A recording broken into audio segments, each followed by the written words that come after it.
చూడమ్మా, అరే ఓసిని మొగుడు మినిస్టర్ అవ్వా, చెప్పేది కాస్త వినిపించుకోమ్మా. ఇక్కడ గొప్ప తెలివైన వాడు చాకులాంటి కుర్రాడు ఉన్నాడు. ఎవరో కాదు, నేనే.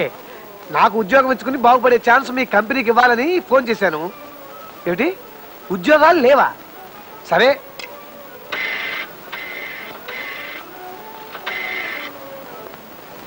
హలో పోర్టా, నేను బాగా పనిచేసి పెట్టగలను. నాకేమైనా ఉద్యోగం ఇచ్చుకోగలరా? నాకు డిగ్రీ ఉందండి. టీఏబిఎఫ్ అంటేనా? టీఏబిఎఫ్ అంటే 10th appeared but failed. Hello hello పెట్టేశాడే.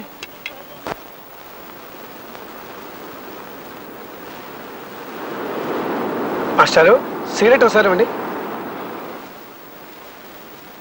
యాండే యాండో ఇదేటయ్యా, cigarette అడిగితే నిప్పు కోసం అనుకున్నాను, అలా తీసుకెళ్ళిపోతా పెట్టి. చూడండి, సిగరెట్ మీకు తెలియకుండా ఎత్తుకుపోతే అది తప్పు, దొంగతనం. నేను మర్యాదగా అడిగాను, మీరు మర్యాదగా ఇచ్చారు. కాలుస్తున్నాను, వద్దంటారా? తీసుకోండి, తనకే తీసుకోండి. ఇంకెందుకు ఇది గొప్ప కేసే. ఇదిగో ఇక్కడున్నారు ఈయన. ఈ ఊళ్ళో ఎక్కడ చోట్లేనట్టు కొండెక్కి ఇక్కడ నిలబడ్డారు. ఏమండి, ఇక్కడేం చేస్తున్నారు? ఈ ఊరంతా ఎప్పుడు కొందావా అని ఆలోచిస్తున్నానే. ఉప్పు కొనడానికి జేబులో పావలా ఉంచుకోరు గానీ ఊరు కొంటారట. ఊరు నేను ముట్టుకోను, అది మా నాన్నగారి డబ్బు, నాకు అక్కర్లేదు. అది సరే, పెట్టే పెడితే దిగిపోయావేంటి? నీ తమ్ముడింట్లో సెటిల్ అయి ఉంటావు కదా, మధ్యాహ్నం భోజనానికి అక్కడికే వద్దాం అనుకుంటున్నానే. చాలే ఊరుకోండి. మా వారు ఊళ్ళు పట్టు తిరుగుతున్నారా? నాకు ఇంకో దిక్కుతాతగా నీ దగ్గరకు వచ్చానంటే సొంత అక్క నన్న అభిమానం కూడా లేకుండా నా ఇంట్లో ఆడ నీడ కూడా పడ్డానికి వీల్లేదంటూ నన్ను జ్యోతిని మెడపొట్టు గింటాడండి. ఐసి, మన వాడిని గురించి నేను వినదంతా నిజమే అన్నమాట. వాడు ఇంగ్లాండో ఇంగ్లాండో వెళ్ళొచ్చి బాగా చెడిపోయాడు అనమాట. ఇప్పుడు ఏం చేద్దామంటారు? ప్రస్తుతానికి ఏదైనా సత్రంలో దిగుదాం. కడుపులో కాస్త దాణా పడ్డాక మెదడుకు మేత పెడతాను. ఈ వాసురాబుర్రా ఐడియాలు గరిగరా. లక్షల ఆస్తి పెట్టుకుని ఇలా సత్రాల్లోనూ వీటెరుగుల మీద పడుకునే కర్మ మనకేమిటండి అసలు? సుభద్ర, ఆ ఆస్తి నాది కాదని చెప్పాను కదా. మా నాన్న సంపాదించింది. తండ్రి ఆస్తి ఖర్చు చేస్తూ జల్సాగా తిరగటం మగ లక్షణం కాదు. అందుకే అదంతా బ్యాంక్ లో వేశాను. ఎప్పటికైనా నేను ఒక ఉద్యోగం సంపాదించుకుంటాను, నా సంపాదనతోనే మిమ్మల్ని పోషించుకుంటాను. దట్సాల్. ఆడదాని మాట అస్సలు వినను, ఆడదాని ప్రేమలో పడను, ఆడదాన్ని పెళ్లి చేసుకుని కష్టాల పాలవ్వను. Very good. ఈ పాలు తాగేసి కాలేజీకి వెళ్ళు. పాలొద్దన్నయ్య, ఈ మధ్య అవి తాగుబుద్ధి అవడం లేదు. అదే నీలో రాకూడదే ఆ మార్పు. తాగు. నమస్కారం అండి అయ్యా. దా అప్పల స్వామి. సరాసరి ఇంట్లోకి వచ్చినందుకు ఏమనుకోకండి అయ్యా. తమరు ఇచ్చిన లేయాన్ని నాలుగు రాసుకోవటం కాదు, అలవలగా మొత్తం నాకేసిన నాకేం పని జరగలేదని చెప్పిపోదామని వచ్చానండి అయ్యా. కానీ ఈడ మీరు మీ తమ్ముడు గారితో పంచసూత్రాల ప్రమాణకం చేయించడం చూస్తా ఉంటే నాకు అలా నేనే నమ్మలేకపోతున్నానండి అయ్యా. అది రోజు ఉండే దినచర్య అప్పల స్వామి. వాడి జీవితం నా బ్రతుకులా వెలిసిపోకూడదని ఈ జాగ్రత్తలు. తమరు ఆడదంటే ఇంత అసహ్యం పెంచుకున్నారంటే ఎప్పుడో ఏదో ఎదురు దెబ్బ తినుంటారని నా అనుమానం. తమరు ఏమనుకోపోతే నాకు తమ గురించి పూర్తిగా తెలుసుకోవాలని ఉందండి అయ్యా. చెబుతాను అప్పల స్వామి. ఇన్నేళ్లుగా ఎవరికి చెప్పను నా కథని ఎవరికైనా చెప్పి బరువు దించుకోవడం నాకు అవసరమే. మా అమ్మ నాన్న నా 6వ ఏటనే నన్ను మా తమ్ముడిని దిక్కులేని వాళ్ళని చేసి వెళ్ళిపోయారు. అప్పటికే మా అక్కకి పెళ్ళై ఉండడం వల్ల మేమిద్దరం మా అక్కయ్య ఊరు చేరుకున్నాం. అక్కడే పెరిగి పెద్దవాళ్ళం అయ్యాం.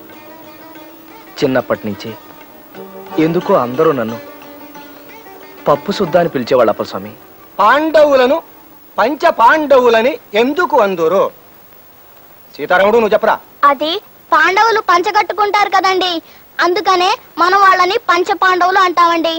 ప్యాంట్ వేసుకున్నారు అనుకోండి, మనం ప్యాంట్ పాండవులు అంటామండి. పప్పు సుద్దా అని.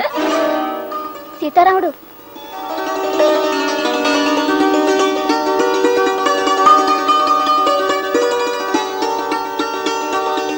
పప్పు సుద్దా. స్కూల్ చదివైపోగానే మా బావ నన్ను ఈ ఊరు తీసుకొచ్చి కాలేజీలో చేర్పించారు. ఓ చిన్న గది అద్దెకి తీసుకుని ఉండేవాడిని. నాలోని అతి మర్యాద, అమితమైన మన్నన నాతోనే పెరిగి పెద్దవయ్యాయి అప్పల స్వామి. ఇంకా అవలేదా? పాపం చాలాసేపటి నుంచి ఊడుస్తున్నారు. మీరు వెళ్ళండి నరసం గారు, ఆ కాస్త నేనే ఊడ్చేసుకుంటాను. అబ్బే వద్దు బాబు, ప్లీజ్ ఆ చీప్లెట్ ఇవ్వండి. మీరు వెళ్ళండి.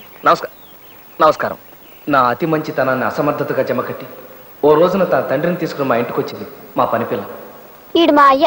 నమస్కారం అయ్యగారు. చూడు బాబు, నాకు అర్జెంటుగా 5,000 రూపాయలు కావాలా. అలాగా పాపం, ఏమిటో అంత అత్యవసరం? నా అవసరం ఏదైనా ఆ సొమ్ము నాకు ఇయ్యాల్సిన అవసరం నీకుంది. నేనివ్వాలా? అవును, అది రేపు పొద్దున 9 గంటలకల్లా నా చేతిలో పడాలా, లేకపోతే నీ నీటిలోకి ఈడుతా నాన్న అల్లరి పెడతా. ఏదో ఓ 100 లోపు అయితే సర్దగలను గాని 5,000 రూపాయలు ఇప్పటికిప్పుడు కావాలంటే ఎక్కడి నుంచి తేగలను చెప్పండి. అదంతా నాకు తెలవదు. రేపు పొద్దుటికల్లా నువ్వు నాకు ఆ డబ్బు ఇయ్యకపోతే నిన్ను నలుగురిలో తలెత్తుకోకుండా చేస్తా, జాగ్రత్త. పదవే. అతను అలా బెదిరించడంతో నాకు ముచ్చెమటలు పోసింది. ఆ రాత్రంతా నిద్రపోకుండా భయంగా గడిపాను. తెల్లవారగానే వాళ్ళ మీద పోలీస్ రిపోర్ట్ ఇవ్వడానికి బయలుదేరాను. కట్టాల్లో పడి ఇల్లు గడవక తప్పనిసరి నా కూతుర్ని ఇంటికి పనికి పంపిస్తే దాన్ని మాయమాటలతో లొంగ తీసుకుని దానికి నెల తప్పేటట్టు చేస్తావా? అయ్యో, నేను తప్పేటట్టుగా చేశానా? ఏమండి, నేను అలాంటి వాడిని కాదండి.